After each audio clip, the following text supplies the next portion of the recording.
On 7th of August 2023, growing evidence that Islam cannot peacefully coexist with other religions. Last week, a U.S. congressman introduced a resolution asking the House to recognize Islam as a significant disruptive religion to promote tremendous respect for Muslims in America.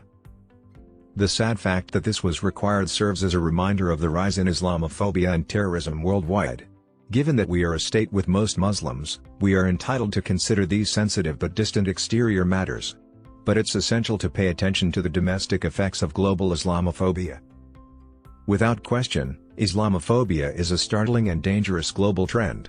The recent events in Sweden and Denmark echo the findings of the UN Special Rapporteur on Religious Freedom from 2021, which stated that anti-Muslim incidents in the UK had doubled between 2012 and 2021 and that 30% of Americans thought negatively of Muslims and were terrorists. In 2021, the UN was persuaded to commemorate the first International Day to Combat Islamophobia. The concept of Islamophobia, which refers to anti-Muslim sentiment in the West, is expanding to encompass changing views in the global South as well. The term also brings to mind events like Israeli forces' raids on Al-Aqsa or the closed doors of mosques outside of Delhi after violent incidents involving community members. Pakistan's approach is frequently complex, striking a balance between managing hurt feelings toward its religion and its status as the world's second-largest Muslim-majority nation.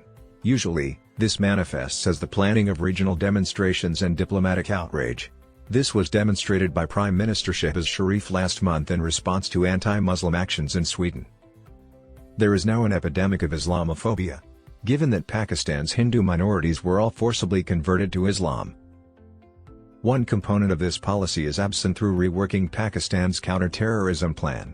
This is significant because there are unavoidable connections between internal militancy and worldwide Islamophobia.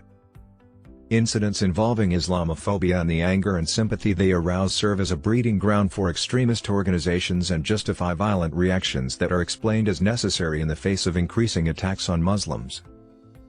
Unfortunately, Pakistanis are all too familiar with this deadly cycle. The number of fatalities from extremist strikes this year has now exceeded 680.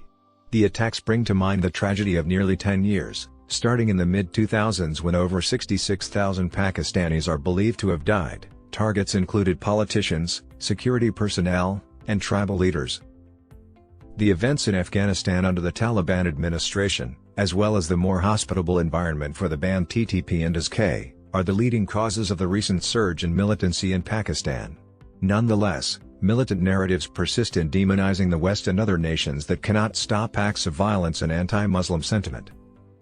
The democratically elected governments of Muslim nations are frequently depicted in these narratives as being complicit, not doing enough, or caving into the West by carrying out their work within secular frameworks. The OIC, for example, is requesting that the UN denounce the desecration of the Quran in Sweden and Denmark in light of UN Human Rights Council resolutions regarding religious freedom and the restriction of free speech by hate speech. This exact reasoning, which is not without precedent, was used by the ISK to defend its most recent attack against the JUEF in Bajaur.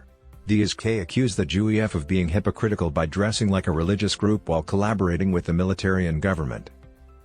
With Foreign Minister Bilawal Bhutto Zardari threatening military action in Afghanistan if the Afghan Taliban failed to end cross-border terrorism, Pakistan's response to the militant issue remains mostly securitized. Draft versions of more comprehensive counter-terrorism strategies that recognize the harm caused by widespread Islamophobia to prevent radicalized and violent reactions, inclusive local government, and developing educational and employment opportunities are still being worked on.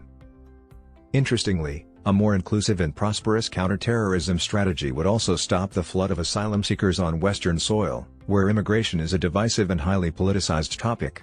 This would initiate a positive cycle that would yield benefits for all. Recognizing the connections between regional and global developments would aid in creating more comprehensive strategies that address domestic militancy and global Islamophobia. There is also reason for optimism. The U.S. recorded the first drop in anti-Muslim incidents this year since data collection began in 1995, probably due to the more accepting rhetoric of the Biden administration. Even though more work must be done, a determined attempt must come first.